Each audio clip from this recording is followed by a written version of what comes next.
মনোনয়নপত্র তুলতে প্রার্থীদের শেষ দিনের ব্যস্ততা, একযোগে চলছে জমা দেওয়ার কাজও। শিক্ষার্থীদের দাবির প্রেক্ষিতে রাকসু নির্বাচনের মনোনয়নপত্র বিতরণের সময়সীমা মঙ্গলবার পর্যন্ত বাড়ায় প্রশাসন। একই সঙ্গে সোমবার থেকে শুরু হয় জমা নেয়ার কার্যক্রম।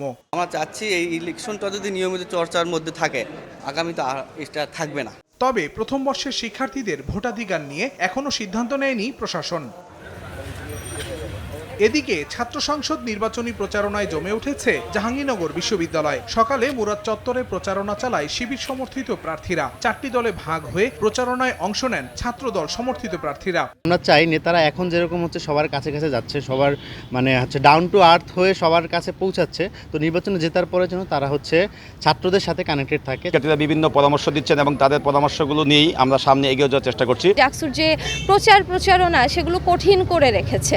এদিকে ডাকসু নির্বাচনের নারী প্রার্থীকে হুমকির প্রতিবাদে রাজশাহী বিশ্ববিদ্যালয় ও জাহাঙ্গীরনগর বিশ্ববিদ্যালয়ে মানববন্ধন করেছে ছাত্রদল। আহসানুল করিম, সময় সংবাদ।